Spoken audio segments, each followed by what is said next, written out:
Welcome back. In this half of our show, we are welcoming a new employee who will be introduced to us by a not so new employee. Cody is here. Hi, how are you doing? I'm good. How are you? Good. You're our Director of Finance, but that isn't who you brought with us. No, I did not. I brought with us today our new interim Res Life Director. Our new interim temporary resident life director, Janet Smith. Janet, welcome. Thank you. Now, I understand that you are not new to Erickson, that we've borrowed you. Yes, I've been at the corporate office and a vice president of marketing for healthcare for the last 8 years. Okay. But you have a background, I think you told us at the Coffee with the Executive Team, as a nurse. Yes, I started my career as a nurse, and since then I've had leadership roles in operations as well as the clinical area, and then sales and marketing. Interesting. Yes. Interesting combination. So as a former commuter, I have to ask, tell me you're not driving down here from Baltimore every day. No, I'm driving from Potomac, Maryland, so right across the bridge, and then I'm home. Okay, so it's so not bad. quite as bad. No, Yeah. no. And it's worth it. That's good. That's good. So it's maybe a shorter commute for a short period of time. Yes, hopefully Yeah. so. Good. That's good. So let's talk about resident life. I know you're familiar with resident life in many campuses. What comes under the umbrella of resident life here? Well, it's quite a broad structure of departments, actually, and it's a wonderful team. The clinical side is the certified home health and the home support, which offers private duty support to residents. And then we have our pastoral ministries, which takes care of all the spiritual needs of the residents. We have intermissions, excuse me, which is an adult daycare of sorts for residents with cognitive changes. We have the resident services coordinators, who are a social work team that address the needs that residents might have for counseling and extra services. So in a month's time, you're just going to be barely learning what all this is and who these people are. Yes, well, 2 weeks, and I feel like I'm much further down the road than I thought, and I just want to put a plug in for the community resource team that's also part of resident life, and they do all the activities, manage space for the committees, and handle events. So, in addition to the TV group, Channel 6. So it is really quite a broad... It is a broad spectrum. Yes. I don't want to use the word catch-all, but it's kind of like, where do we put it? Well, maybe under resident life. Right. Yeah. So what is your goal during your time here? My goal is to develop relationships with all of the team members that report to me, and to help them further their department work and serve the residents so that their lives can be bettered by what we do. That's well said. Well said. Combination of the two things. Yes. That's good. Well, we're very happy you're here, even on an interim basis. I'm delighted to be here. And I know we're out shopping and recruiting. Someone said to me the other day, well, I don't understand why they can't fill these jobs faster.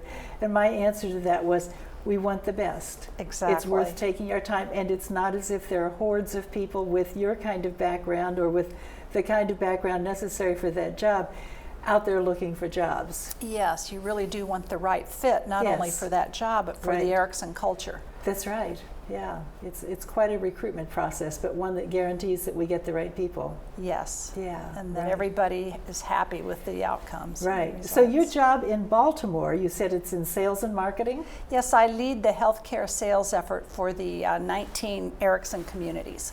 So our job is to serve as many residents as we can in our continuing care communities, which is the skilled nursing, memory care, and assisted living and long-term care. That's quite a responsibility. A lot of travel involved? Yes, a lot of travel, and I have 2 people that support me in the field. So together we've built a sales culture so that we can achieve the goals the organization has. So we don't think a lot about continuing care as being a sales initiative, but it is. Very much so, because residents don't naturally have an affinity to move to continuing care. Right. And it's our job to help them understand their options so that when they do need those services, they feel more comfortable with what they need to do. And to understand that our continuing care communities are, what's the term, are not your mother's continuing care community, Absolutely I'll say, or your not. grandmother's continuing care community. No. That people still have this this misperception that it's not a very pleasant place to be. Mm-hmm. And actually, it's very vital lifestyle there. There's a lot going on, and the residents A lot of activities. do have a lot to do every Yes. day, and they're being served in the area that meets their needs. Yes, I think we can encourage all of our residents to take a tour of Garden Ridge and the new Dogwood Commons area. We try to host receptions in all of our continuing care communities so that they can have a natural way to tour without. Right. To say this is, there's a point where this is a better bet for me. You may not have seen it, but a couple of years ago, a couple of our residents, I think, put together a wonderful comparison of the costs of having care in your own apartment versus moving to Garden Ridge. Mm-hmm. It was very, very enlightening, and I know they're working on updating it to republish it again in the next few months. Yes, and we have a collateral piece in our marketing materials that the salesperson can use with someone who is investigating that service. Yeah. And they go through that with them. Yeah, I think we do a wonderful job here of helping our residents move there and yet feeling like they're still somewhat within their own home by taking some of their personal things with them. Absolutely, and all the renovations we're doing across the enterprise and the new buildings are making it an aesthetically pleasing place to live. So the big push in continuing care now, especially in assisted living, is that we're going to be combining some rooms and making the room larger with its own bathroom. Yes, because Green Spring traditionally has only had studios in assisted living, and the demand today is for larger spaces. So we're just keeping up with the market. Absolutely, and with what the residents really want. Right. So it's something that will feel a little more like home. They're moving from these larger apartments, and they want a little more space than we've traditionally offered. Yeah, that's good, a good thing. Yeah. Cody, tell me what's happening in finance. While you're here, we'll have a little finance update. Good. I talked about this a few weeks ago during my normal slot, but we have online billing coming out in July. The main points that I want to touch on is that it is optional. Okay. If you don't have a computer or you just like the old Don't way feel of doing comfortable things, doing you can still receive your paper statement, pay by check, drop it off in the mail slots, or bring it by the finance office. Nothing is changing on that front. Online bill pay will just give residents who do like to use the online services for other things a chance to view their bill online, go paperless, save some paper. So the bill, if we choose, the bill can come to me in my email. Correct. And then there will be a way that I can set it up so that I can pay the bill online. Correct. Directly from my checking account? Yep. On a credit card? What are the So possibilities? no credit cards, just credit checking cards. accounts.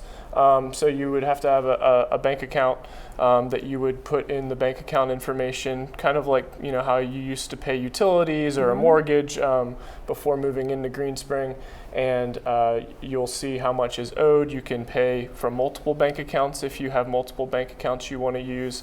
It's very easy. I think the average setup time for campuses that have already rolled this out is less than 2 minutes. So I'm sure that I know now when we were talking about automatic deposit that we were told that there was a number of weeks between the actual receipt of the bill and when it had to be paid.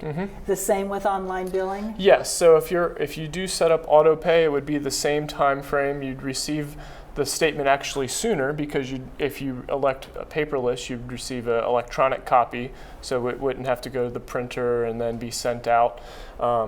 And then it would pull around the 20th of every month. Okay, so you have time if you have questions that you can go to wherever that charge was made, not to your office, and say, hey, there's something on here that isn't quite right. Correct, and if you want to adjust, if you find that there was an errant charge or an incorrect charge, you can adjust the amount that you want to pay in the online bill pay portal. Oh, so you can make the adjustment and pay what you feel is appropriate. Correct. Until all of that gets ironed out behind the scenes. Correct. That's good. So we really are going to have 3 ways.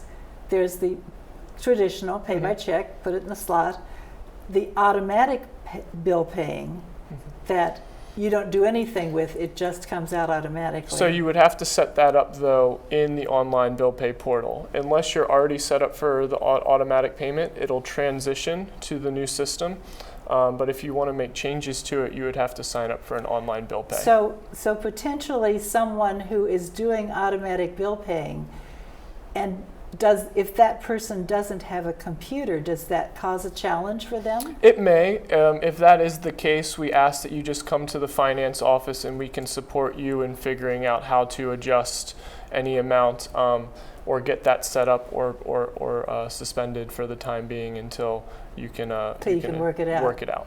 But so for those, I need to review this again in my own head. I'll just talk through it. For those who already have the automatic bill pay, when the online billing comes, they can only review their bill online. They will still get a paper copy. They'll still get a paper copy. If they want to make changes to their accounts, or if they want to change the amount that's being paid, they would have to go online. That change could, but if they couldn't do that, they could come to your office and we could you could support help get them. that change made. Correct.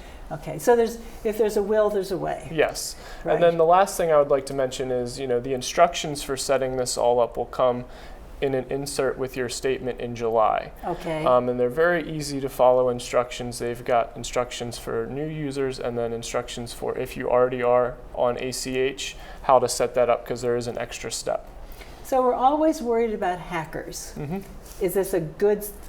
Convince me that this is a secure system. This is. So this isn't an Ericsson run system. We went and we contracted out a secure third-party vendor to manage our online bill pay portal. We're not the only customer they serve, so they have a lot of experience in the security area, and we haven't seen any issues. This is a Greenspring initiative, not yet an Ericsson-wide initiative? It is an Ericsson-wide initiative that is coming to Greenspring in July. Okay. Yes. All right, but we found our own vendor for Greenspring, the one that worked No, out for Greenspring. we found one for Ericsson. Oh, okay. And, how many communities have done this already? I think 9. Okay, I so think we're kind of midstream. we've had about 3 months. We're the 3rd month of rollout right now, so we'll be, about 9, I'd say. Sounds interesting. We'll Yes. look forward to it. Yep. Okay. Janet, anything else you would like to add before we leave today? Just that my experience here has been so terrific in seeing how committed both the staff and the residents are to being with each other and having a great journey together. I'm glad we've impressed you, yes. And we thank you for giving us your time for a month away from your regular time. My pleasure. To come here and help out. And folks, if you see Janet in the hall, say hello, welcome her for her short time here. Absolutely.